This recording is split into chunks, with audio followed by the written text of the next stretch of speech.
काळामध्ये ज्यावेळेला पाईपलाईन रोडला म्हणजे रोड झाला तयार, डीपी रोड झाला आणि डीपी रोडच्या बाजूनी मोठी पाईपलाईन टाकण्यात आली आणि म्हणून त्याला नाव पडलं. लोक म्हणायचे कुठं राहतो, ते पाईपलाईनचा रोड नाही का, ते फार मोठे मोठे पाईप होते म्हणून त्या पाईपलाईन रोड नाव पडलं.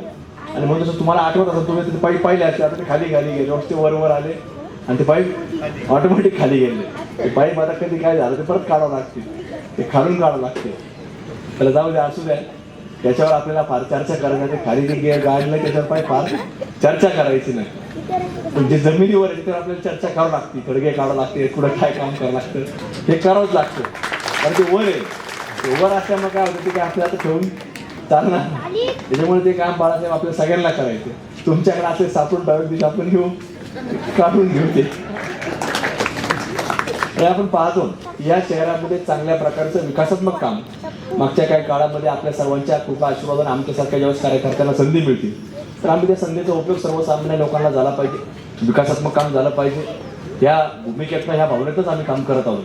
आणि म्हणून आज नगरमध्ये आपल्याला एक आमूलाग्र बदल कामाच्या बाबतीमध्ये जो पाहायला मिळतो तो फक्त तुमच्या सर्वांच्या आशीर्वादामुळे आम्हाला जी प्रचंड इच्छाशक्ती निर्माण होती की कुठेतरी तुमच्यासारख्या लोकांनी आमच्या खांद्यावर जबाबदारी टाकली, ती जबाबदारी आपण पार पाडली पाहिजे.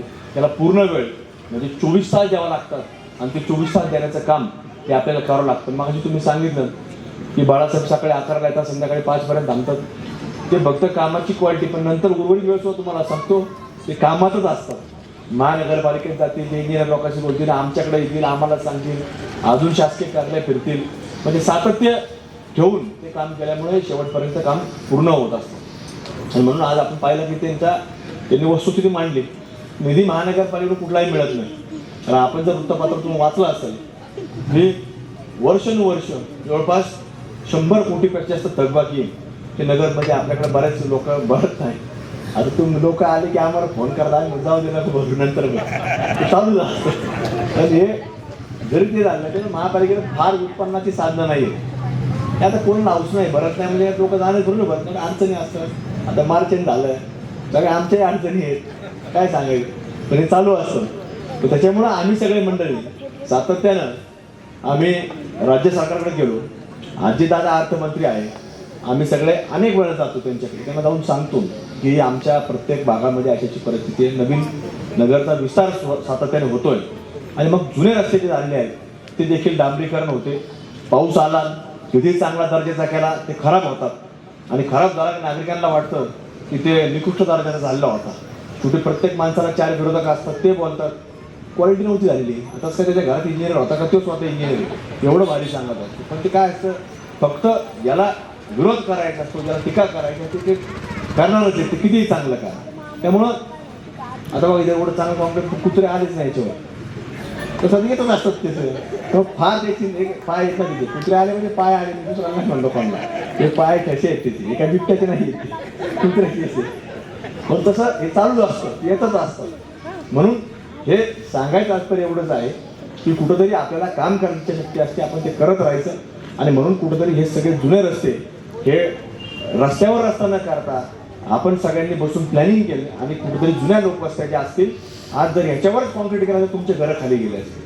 पण कुठेतरी प्लॅनिंग केलं, रस्ते खोदले, वेळ जातो, तुम्हालाही वाटतं रात्रीतून झालं पाहिजे, पण रात्रीतून होणारी प्रक्रिया नाही. रात्रीतून फक्त डांबरीकरण होऊ शकतं, पण ते पहिल्या पावसाळ्यात निघून जाईल. म्हणजे रात्री तुम्ही झोपले, रात्री मशीन धुळीतील डांबर आणतील, ते सगळं रात्रीतून पुढं जाईल. तुम्हाला वाटून काय बाळासाहेबांनी काम केलं, काय रस्ता केला, रात्रीतून केला. अहो आम्ही झोपलो नाही, सकाळी उठलो तर एकदम भारी रस्ता होता. पण तसंच पावसाळ्यामध्ये तुम्ही झोपता, रात्री पाऊस येईल, तुम्ही सकाळी उठला काय बाळासाहेब रस्ता वाहून गेला. म्हणून तुम्हाला सांगतो की कुठेतरी ही चांगली प्रक्रिया आपल्याकडे शहरामध्ये आपण राबवण्याचा प्रयत्न केला आणि त्याच्यात आज प्रत्येक अंतर्गत रस्ता, छोटा मोठा रस्ता कॉन्क्रीट करण्याचं काम सुरू आहे आणि त्याच्यावरती बारकाईने लक्ष ठेवण्याचं काम बाळासाहेब तुमच्यासारखे सगळे मंडळी आज करतायत. म्हणून हे रस्त्याचं काम देखील दर्जेदार होण्याचं काम होतं. पूर्वी पायथ्यान रोडला आपण जर पाहिलं तर मनमाड हायवेपासून सुरू होतो, तर डी-मार्ट चौकापर्यंत इकडं श्रीराम चौकापर्यंत जातो, श्रीराम चौकातून नामदेव चौकात, नामदेव चौकातून पुन्हा संभाजीनगर हायवेपर्यंत जातो. तर इथं तुम्हाला सांगतो पुढच्या बाजूला पूल होता, एक छोटा पूल होता पहिले, आपण ज्या उजव्या हाताला बोलतो, तो पुलात सुद्धा रुंदीकरण करून घेतलं, रस्ता मोठा केला. आणि आता आमचा प्रयत्न आहे की पूर्वी आम्ही 3 वर्षापूर्वी डांबरीकरण केला, तो प्रचंड खराब झाला होता, त्यावेळेला निधी उपलब्ध झाला नाही. पण आमचा प्रयत्न आहे की येणाऱ्या काळामध्ये संपूर्ण पाईपलाईन रोड अगदी मनमाड हायवेपासून तर इकडे संभाजीनगरच्या हायवेपर्यंत हा देखील रस्ता आपल्याला कॉन्क्रीटीकरण करायचा. मोठे डिवायडर जसं आता नगर शहरामध्ये आपण पाहतोय की डिवायडर होत आहेत, तर त्याला देखील दर्जा चांगला आला पाहिजे. आणि दोन्ही बाजूनी पावसाच्या पाण्यात स्वतंत्र गटर आज जे रस्ते होत आहेत तुम्ही जर पाहिले तर प्रत्येक ठिकाणी पावसाच्या पाण्याचे गटर. आता तुम्ही जर सिव्हिल पाशी गेले तर सिव्हिलच्या पत्रकार चौकापासून आपला जुना लालटाकीचा अप्पू हाती चौक, आता तिथं देखील मोठं चौक सुशोभीकरण होत आहे खाजगी तत्वावर. ते आपण काही उद्योजक मंडळीला चर्चा केली की तुम्ही या चौकाचं खर्च करा, तुमचं चौकाचं तुमचं नाव द्या, कंपनीचं कशात तुम्हाला द्यायचं असेल, पण तो चौक करा. काही 1-2 मंडळीने आता पुढाकार घेतलाय, ते करतायत. जेणेकरून रस्ता जर आपण करत असलो तर मध्ये चौकात आल्यानंतर देखील चौक देखील आपल्याला मोठा वाटला पाहिजे, त्याला सुशोभीकरण वाटलं पाहिजे. जेव्हा बाहेरचे पाहुणे येतील तर त्यावेळेला त्यांनी सांगितलं पाहिजे की नगर आम्ही जुन्या जे नाव होतं त्या नावाप्रमाणे नाही, आता आम्ही अहिल्यानगरमध्ये आलो, अशा प्रकारची प्रत्येकाने भावना, इच्छा ती बोलून दाखवली पाहिजे. त्याच्याकरता हे सगळं काम सुरू आहे. आणि मग बरेच लोक म्हणायचे आता रस्त्याचे काम सुरू झाले, आम्हाला बरेच लोक यांनाही म्हणायचे की निवडणुकीच्या काळात नव्हतं व्हायला पाहिजे, आता लोक काय करतील माहिती नाही. मी असं काही नाही, लोक सगळे हुशार, लोकांना सगळं समजतं. आणि ती हुशारी लोकांनी 20 तारखेला बटनातून दाबली आणि 23 तारखेला आमच्या अंगावरती हे भगवा ध्वजासारखा भगवा गुलाल हा आमच्या अंगावरती पाहिजे. लोकांना माहिती असतं की हे काय काम आहे, शेवटी त्याला वेळ लागतो. आणि एकदा झालं तर पुन्हा 10-15 वर्ष तरी तुम्हाला सांगतो कुठल्याही प्रकारच्या रस्त्याला अडचण नाही. की दर पावसाळ्यामध्ये आपल्याला खोदावं लागायचे, दर पावसाळ्यामध्ये पॅचिंग करावं लागायचं. आता किमान तुम्हाला सांगतो 10-10 वर्ष 15-15 वर्ष ह्या रस्त्यांना काय होणार नाही. फक्त रात्रीतून आम्ही झोपलो तुम्ही झोपले, कोणी ब्रेकर लावू नका. फक्त आता तुम्ही झोपले आम्ही झोपलो, रात्रीतून कोणतरी ब्रेकर लावून पडला असं काय होता कामा नाही. की आपली सगळी सामुदायिक जबाबदारी आहे. कचऱ्याची गाडी आली नाही 2 दिवस, तुम्ही यांना संपर्क करा. महापालिकेचे आयुक्त असतील, अधिकारी असतील, कर्मचारी असतील, आमच्यासारखे कार्यकर्ते असतील, आम्हाला संपर्क करा. रस्त्यावर टाकणार कुठेही कॉलनी असेल, कॉलनीने ठरवून घ्या की कुठेतरी एक डस्टबिन, आपण 2-3 डस्टबिन मोठाले आणून ठेवायची. ते मोठे डस्टबिन असतात. उद्या समजा कधी प्रॉब्लेम येतो, कधी गाडी आली नाही, कधी फेल झाली आपल्या भागातली, कधी ड्रायव्हर आजारी पडला, काही होऊ शकतं. कोणा त्याच्याकडे दुःखद घटना काही घडली, एखादा भाग तो ड्रायव्हर असतो, दिलेला असतो. पण तो जर असं अडचण आली तर आपण कुठेतरी ठरवलं पाहिजे की ह्या आमच्या 10 घरांची एक आम्ही डस्टबिन हा आम्ही एकत्र आम्ही करणार आणि तो कुठेतरी आम्ही ठेवणार. जर गाडी 2 दिवस नाही आली तर तिथं आपण तो डस्टबिन एक ठिकाणी कलेक्ट करून त्याच्यामध्ये आज सोसायट्या ज्या आहेत मोठ्या मोठ्या, जिथं 10-20 फ्लॅट असतात, 40 फ्लॅट असतात, ते लोक तसे करतात. तर आपण देखील तशा प्रकारची कुठेतरी नियोजन आपण केलं पाहिजे. नाही आली तर तुम्ही निश्चित रूपाने आमच्यासारख्या कार्यकर्त्यांना संपर्क करा, बाळासाहेबांना सांगा. पण नाही आल्यानंतर आपल्याला कुठलाही अधिकार नाही की आपण उपस्थित टाकायचं. हे आपण जबाबदार नागरिक म्हणून आपण प्रत्येकाने आपली जबाबदारी ओळखली पाहिजे. आणि आमच्यासारख्या कार्यकर्त्यांवर आम्ही काम करतो तर आमच्या कामाला तुमचं योगदान एवढंच आहे की ते साफसफाई ठेवा, स्वच्छता ठेवा आणि त्याच्यातून आम्हाला सहकार्य करा. म्हणून ज्या वेळेला केंद्राच्या कमिट्या येतात, काही जानेवारी-फेब्रुवारीमध्ये ज्यावेळेस मार्चच्या अगोदर येतात, आज भारतातलं म्हणजे 1 नंबर सातत्याने मागच्या काही 5-7 वर्षापासून कोणाला मिळतो तर मध्य प्रदेशमधल्या इंदोर शहराला मिळतो. तिथं तुम्हाला सांगतो कचऱ्याचा कागद जरी टाकला, आज इथं पार्किंगचे 10 रुपये कोणी देत नाही. तिथं बाळासाहेब 500 रुपये तुम्हाला सांगतो जागेवर दंड आहे. आणि नाही दिले तर लगेच तुमच्यावरती FIR होती, तुम्हाला अटक होती. तिथं नवीन कायदे. तर एवढं तिथं नागरिक जर संवेदनशील आहेत, लोक एवढं पाळतात, तर आपल्याला सुद्धा स्वयंशिस्त लावायला. इथं आपल्याला काय कुणी कानात सांगायला येणार नाही, बाळासाहेब येणार नाही, मी येणार नाही. पण आपण स्वतःच प्रत्येकाने स्वयंशिस्त लावली पाहिजे की कुठंतरी आपल्याला चांगले वळणं हे प्रत्येकाने आपल्या कुटुंबात लावले पाहिजे. आपण ठरवलं पाहिजे, आपल्या कॉलनीत कोणतरी आपल्याला एक ठरवलं पाहिजे की इथं कुठलाही कचरा कोण टाकायचा नाही, इथं कुणी अतिक्रमण काढायचं नाही. झाड लावायचं तर ते वर तारा नाही पाहिजे, इकडच्या बाजूला लावा. तारा इकडून असतील तर इकडच्या बाजूला लावा. हे तुम्ही सगळ्यांनी कॉलनी प्रत्येक अहिल्यानगर शहरात ते प्रत्येक नागरिकांचा इनिशिएटिव्ह याच्यामध्ये असणं गरजेचं असतं. जोपर्यंत तुम्ही स्वतः ठरवणार नाही की आपली कॉलनी, आपला परिसर, आपली गल्ली स्वच्छ ठेवायची, तोपर्यंत आमच्यासारख्या कार्यकर्त्यांनी किती रस्ते केले, किती अजून काही केलं तरी तुम्हाला सांगतो आम्ही लोकांच्या मानसिकतेमध्ये बदल नाही करू शकत. पण तुम्ही नागरिक म्हणून ज्या वेळेला सगळेजण पुढे येताल त्यावेळेला आमच्यासारख्या कार्यकर्त्यांना देखील वाटेल की नागरिक आता कुठेतरी पुढाकार घेत आहेत आणि आपण त्याच्यामध्ये सहभागी व्हायचे. म्हणून तशा प्रकारची योजना आपल्याला करायचं. आज शहर बदलतं. बाळासाहेबांनी सांगितलं वस्तुस्थिती प्रत्येक जण आज बोलतो, कुठेही भेटला की लोक सांगतात आजपर्यंत आपल्या अहिल्यानगर शहराचा इतिहास पाहिला तर एवढे कामं म्हणजे तुम्ही माहितीच्या अधिकार जरी कागद टाकला तरी तुम्हाला सांगतो स्वातंत्र्य मिळाल्यापासून आजपर्यंत एवढा निधी मोठा कधी आला नाही. पण तो कुठे तुमच्यासारख्या लोकांनी आमच्यासारख्याला मतं दिलेत म्हणून आजपर्यंत आम्ही पोहोचतो. तिथं सातत्यानं प्रयत्न करतो. आणि आज नगर शहरामध्ये आपण जर पाहिलं तर जसं देशपांडे हॉस्पिटल होतं आणि शेवटचा प्रत्येकाचा जीवनचा जो स्टॉप आहे तो अमरजान, म्हणजे आपण तिथपर्यंत आजपर्यंत नियोजन केले. आज बाळासाहेब देशपांडे रुग्णालयासारखं एक मोठं रुग्णालय ब्रोडगाव रोडच्या परिसरामध्ये 2 एकर जागेमध्ये, तुम्हाला सांगतो 1 एकरच्या जागेमध्ये मोठं रुग्णालय उभं राहिले. म्हणजे अगदी 7 मजल्याची इमारत उभं राहिली सर्वसामान्य लोकांकरता. जसं देशपांडे रुग्णालय होतं महानगरपालिकेचं, आता ते मोडकळीत आलेलं आहे. म्हणजे इकडचं काम आता पूर्ण झालेलं आहे. महिन्यात आम्ही उद्घाटन करू, पण ते झाले की आम्ही इमारत पाडावं लागणार आहे. कारण ती हे झालेली आहे, तिथं स्ट्रक्चर ऑडिट झालंय. त्यांनी आवाज दिला की पाडून घ्यावं लागणार आहे. धोकादायक इमारत म्हणण्याची नोंद देखील झाली आहे. पण हे झाल्यानंतर म्हणजे हॉस्पिटलपासून रस्त्यांपासून अगदी तुम्हाला सांगतो, आता गंगा उद्यानच्या मागच्या बाजूला एक स्पोर्ट्स कॉम्प्लेक्सचं काम आता सुरू होणार आहे.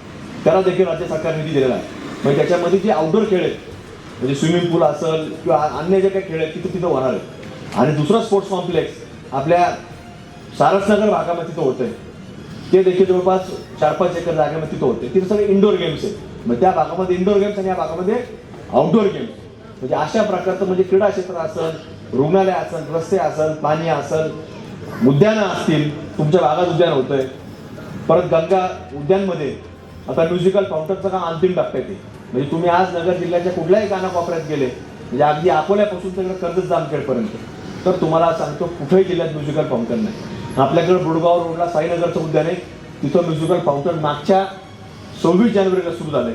आणि इथं आता पुढच्या ऑगस्टपर्यंत, म्हणजे 15 ऑगस्टच्या अगोदर इथं आपल्याला गंगा उद्यानच्या आतमध्ये म्युझिकल फाउंटन झालेलं आपल्याला चालू झालेलं पाहायला मिळणार आहे. हे सगळे कामं तुम्हाला पाहिजे तर आपल्या जिल्ह्यात कधी कुणी मागणी केली नव्हती की म्युझिकल फाउंटन करा, कुणी मागणी केली नाही की स्पोर्ट्स कॉम्प्लेक्स करा. पण तुम्हाला आम्हाला निवडून दिलं, आम्ही शिकलेलो आहोत, आम्हाला समजतं की काय करायचं, शहर कुठल्या उंचीवर न्यायचं. आणि म्हणून तिथं आज आम्ही हे सगळं काम करत आलेलो आहे. आणि म्हणून त्याच दृष्टिकोनातनं आपल्या प्रभागामध्ये देखील बाळासाहेब असतील, दीपाली वहिनी असतील, हे कामं सुद्धा तुम्हाला सांगतो ऑटोमॅटिक होत नाही. हे आम्हाला सांगतात की हा निधी आपल्याला लागणार आहे, हाईट काय ठिकाणी दिला, आमच्या एस्टिमेट तयार. तर हे सांगितल्यानंतर आम्ही पाठपुरवठा सरकारकडे करतो, राज्य सरकारकडे करतो. आणि राज्य सरकारकडून पैसा आपल्या महानगरपालिकेत, यांनी जर सांगितलं नाही, जर म्हणले नाही सगळं सुजलाम सुफलाम आहे, आम्ही सांगणार नाही आणि म्हणणार सगळं ओके, तर हे लोक सांगतात तिथंपर्यंत जावं लागतं, सातत्याने प्रयत्नशील राहावं लागतं, विचार मांडावं लागतात. आणि त्याच्यात हे सगळे विकासाची गंगा ही आपल्यापर्यंत येण्याचं काम कुठेतरी चांगल्या विचाराचे लोक असल्यामुळे आज आपल्यापर्यंत होतंय. मार्गदर्शन करण्याकरता ही देखील केंद्रांची आवश्यकता असते. कारण की एखादा मनुष्य ज्यावेळेला, म्हणजे हिंदू धर्मामध्ये सांगतो मी, धर्माशी जेव्हा जोडला जातो तो कुठलंही चुकीचं काम करू शकत नाही. आणि बाकीचे जे लोक आहेत, सुलेमानी जे लोक आहेत, तुम्हाला सांगतो ते धर्माशी जोडले म्हणजे तुम्हाला सांगतो काही ना काही उपद्रवच करतात. तो जोपर्यंत त्याच्यापासून लांब राहील ते नीट राहील. पण एकदा त्यात ते घुसला, तुम्हाला सांगतो त्यांनी आपल्या महिला भगिनी बघ, कुठतरी आपल्या कुटुंबाकडे बघ, कुठतरी आपल्यामध्ये येऊन कसं काहीतरी धर्मांतर करता येईल ते बघ. म्हणजे ती सुलेमानी वळवळ ती बंदच होत नाही. म्हणजे असं असतं आपल्यामध्ये. तुम्हाला सांगतो असंही की जो मनुष्य, जी आमची महिला भगिनी धर्माशी जोडली जाईल, त्याच्या मनामध्ये देखील कधी कुठल्या प्रकारचं चुकीचं काम करण्याकरता किंतु परंतु येत नाही. असा आपला हिंदू धर्माचं शास्त्र आणि आजपर्यंतचा अनुभव. म्हणजे प्रभू रामचंद्रांनी देखील लंका का जाळली, आणि ते जरी रावण जरी होता, तो हिंदू जरी होता, पण काय झालं, सुलेमानी वळवळ घुसली आणि त्याच्यामुळे उपद्रव झाला. प्रभू रामचंद्रांनी काय नव्हते, म्हणजे वळवळ तिकडून सुरुवात होती म्हणून आपल्याला ते काय होतं, मग काम करावं लागतं. म्हणून तुम्हाला सांगतो की तशा प्रकारची आवश्यकता समाजामध्ये आहे. फार मोठ्या प्रमाणामध्ये आजच्या अलीकडच्या काळामध्ये आपल्याला आवश्यकता भासायला लागलेली. कारण आम्ही रोज पाहतो ह्या देवस्थानावरती दावा दाखल केला, त्या देवस्थानावर दावा दाखल केला वक्फ बोर्डामध्ये. सातत्याने तुम्हाला सांगतो सुरू आहे. म्हणजे नाशिकचं काळाराम मंदिरापासून तर अगदी तुम्हाला सांगतो आपल्या नगर जिल्ह्यामधल्या अनेक मोठ्या मोठ्या देवस्थानावरती आज आपल्याला तुम्हाला सांगतो की दावे चालू आहेत, कोर्ट केस चालू आहेत आणि आपल्याला सिद्ध करावं लागतं की आमचं आहे. ही याच्यापेक्षाही भारत देशामध्ये याच्यापेक्षा शोकांतिका काय, म्हणजे हे सगळं आपल्यापर्यंत आलेलं आहे. त्यामुळे आपल्या सर्वांना याच्या बाबतीत देखील गांभीर्याने घेण्याची आवश्यकता आहे. आणि आपण निश्चित रूपानं, तुम्ही सगळेजण फक्त आशीर्वाद राहू द्या, आम्ही सगळं करू, तुम्हाला काय म्हणणार नाही इकडं चला तिकडं चला, ते आम्ही सगळं करू. तुम्ही एकदा बटन दाबले म्हणजे आमची जबाबदारी. निवडणुकीत काय असतं, प्रत्येकाचे विचार वेगवेगळे असतात. पण तुम्हाला सांगतो कामाचं मूल्यमापन 5 वर्षाचं मूल्यमापन आपण केलं पाहिजे. त्यामुळे कुठल्याही प्रकारचा बदल ह्या बाबतीमध्ये आपल्या मनामध्ये येणार नाही अशी मला तरी खात्री आहे. बरोबर आहे ना? त्याचं काय बोललं ना तुम्ही काय बरोबर आहे ना? तेव्हा काय अडचण नाही. त्यामुळे आपण अशाच रीतीनं काम करत राहू. तुमच्या सर्वांचे आशीर्वाद असेच आमच्यासारख्या संपूर्ण सगळ्या कार्यकर्त्याच्या पाठीमागे राहो अशी एक अपेक्षा व्यक्त करतो. आणि काल आपलं पाडव्याचा एक शुभ मुहूर्त झाला. हिंदू नवीन वर्षाची सुरुवात झाली. आज आपला पहिला दिवस आहे. या नवीन वर्षाच्या मनापासून आपल्या सर्वांना हार्दिक शुभेच्छा व्यक्त करतो. आज स्वामी समर्थ प्रकट दिन आहे. दुसरा कुठलाही दिवस नाहीये. फक्त आणि फक्त स्वामी समर्थ प्रकट दिन आहे आज. त्याच्याही आपल्या सर्वांना प्रकट दिनाच्या हार्दिक शुभेच्छा व्यक्त करतो आणि थांबतो.